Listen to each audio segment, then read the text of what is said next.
Fala galerinha, beleza? Estamos aqui hoje para relembrar aí algumas coisinhas e discutir também sobre a velocidade escalar instantânea. E o que vem a ser velocidade então? A gente já discutiu antes, velocidade nada mais é do que a rapidez com que o móvel muda de posição. E nós temos aí a velocidade média e a velocidade instantânea. Bom, nas aulas anteriores, a gente discutiu a velocidade média.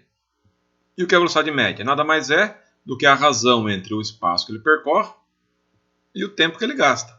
Importante lembrar, né, que a velocidade média, como o nome diz, ela é entre dois instantes. Então, para cada tempo, eu tenho um espaço. No tempo T1, um espaço S1. No tempo 2, um espaço S2. E aí eu consigo, então, calcular a velocidade média entre esses dois instantes. E a velocidade instantânea, então? O que vai acontecer com ela? A velocidade instantânea nada mais é do que a velocidade do móvel em um determinado tempo. Então, não tenho mais dois instantes de tempo para calcular um intervalo. Eu tenho apenas um tempo e nesse tempo eu quero saber qual que é a velocidade do móvel. Né? Para calcular a velocidade instantânea de um móvel, eu preciso conhecer a sua função horária da velocidade, ou equação horária da velocidade. E para isso, a gente usa um procedimento chamado derivada. Né? Ou seja, se eu conheço a função do espaço, eu vou aplicar a derivada nessa função e encontrar a função horária da velocidade. E a linguagem que a gente usa é isso aqui. Então, a velocidade escalar instantânea é a derivada do espaço em relação ao tempo. Então, quando eu falo que a V igual a ds dt, significa o que isso aqui? Que a velocidade é a derivada do espaço em relação ao tempo. Essa ideia da derivada ela serve para a gente calcular aí o valor de alguma coisa quando o intervalo de tempo ali vai ficando muito pequeno e perto de zero. Claro que a gente não vai aprofundar aqui no que é derivada, porque não é um curso de cálculo. Na faculdade você fica quase 6 meses estudando para entender o que é derivada a partir do conceito de limite da função. Mas como aulinha de física, então vamos focar na física. E o que me interessa aí? Né? Que a derivada nada mais é do que um conjunto de regras, né, que a gente usa para encontrar uma outra função. No nosso caso, aqui na cinemática, a gente só trabalha com função polinomial. E para resolver isso, a gente aplica a chamada regra do tombo. Então, quando eu tenho a função do espaço, aqui, por exemplo, S igual a AT elevado a N mais BT mais C, A, B, C e o N são números, são constantes. Então, vamos fazer o quê? Qual que é a derivada do espaço em relação ao tempo? Como o nome já diz, a regra do tombo, você vai pegar o expoente e vai tombar ele multiplicando no que já está lá. Então, o N, que era o expoente, vai cair multiplicando, vai ficar N vezes A. E lá no expoente você diminui o número que estava lá. Se o T já for a primeira, ele vai sumir.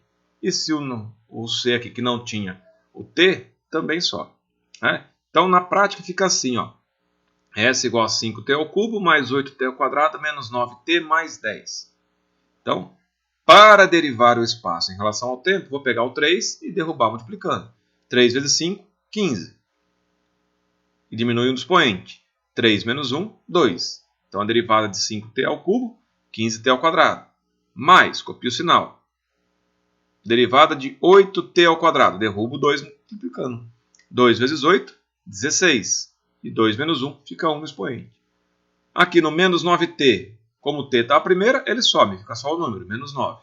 E o 10, que não tem o T, some por inteiro.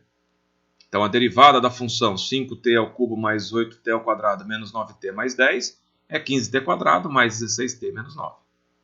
Né? Perceba que a derivada da função do terceiro grau resultou numa função do segundo grau. Um outro exemplo, derivada, a função do espaço, menos 3T quadrado mais 1T menos 8. Então, a velocidade é a derivada do espaço pelo tempo. Então, vamos lá, aplicando a regra do tombo. 2 vezes menos 3, menos 6T a primeira. O T aqui já estava a primeira, então fica só o número, 1. E o 8 não tem o T, ele sobe. Então, a derivada de uma função do segundo grau resultou numa função do primeiro grau. E aqui o terceiro exemplo. S igual a menos 4 mais 2T, uma função do primeiro grau. Então, o 4 não tem o T, ele não fica no resultado. E o T está a primeira, sobra só o número. Então, a derivada, 2. Nesse caso, como não depende mais do tempo, significa que a velocidade é constante. E nesse caso aqui vai ser o movimento uniforme.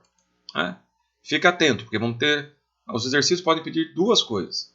O que ele pode aparecer lá? Ele vai fornecer a função horária do espaço e pode pedir a velocidade média entre os instantes T1 e T2. Então o que eu faço? Para cada tempo eu calculo o espaço. E aí eu calculo a velocidade média. S2 menos S1, T2 menos T1. Já se ele pede a velocidade no instante T igual a tal valor, você vai pegar a função do espaço e vai derivar ela para achar a função da velocidade, usando lá a nossa regrinha do tombo no ds dt. Aí você vai achar a função da velocidade, troca o valor do tempo e calcula o valor da velocidade. Olha lá no exercício como que fica isso. O movimento de um corpo sobre uma determinada trajetória pode ser feito pela equação S igual a 5 menos 3t mais 2t quadrado. O t é dado em segundos e o s em metros. Então, qual que é a velocidade média entre os instantes t1 igual a 0 e t2 igual a 2? Então, o que eu vou fazer lá? Vou pegar a função do espaço, ele quer saber qual a velocidade média. Pego a função do espaço, s igual a 5 menos 3t mais 2t quadrado, e vou trocar. T1 igual a 0, 3 vezes 0, 0, 0 ao quadrado, 0 vezes 2, 0. Então, S1 vale 5. T2 igual a 2, então troco aqui o t por 2, aqui vai ficar 2 ao quadrado. Resolvendo, eu vou achar que o S2 vale 7. Então, a velocidade ΔS por ΔT, S2 menos S1, 7 menos 5, T2 menos T1, 2 menos 0, que vai dar 2 dividido por 2, 1 metro por segundo. Já na letra B, qual a velocidade escalar média nos instantes T1 e T2? Então, se ele quer a velocidade no instante, vou fazer a derivada do espaço em relação ao tempo. Então, vou pegar lá, ó, o 5, não tem o t, vai embora. O t aqui está a primeira, fica só o menos 3. O 2, 2t ao quadrado, 2 vezes 2, 4. Diminui do expoente, 2 menos 1, 1. Então, achei a função da velocidade. Agora fica simples. Quando T1 vale 0, eu vou achar o V1. Não é mais S, agora é V. Então, vou trocar aqui T por 0. 4 vezes 0, 0. V1 igual a menos 3. Se o T2 vale 2, 4 vezes 2, 8. Menos 3, 5 metros por segundo. E aí, então, eu tenho a velocidade em cada um desses instantes. Beleza? Então, agora é com vocês. Pega a sua apostila.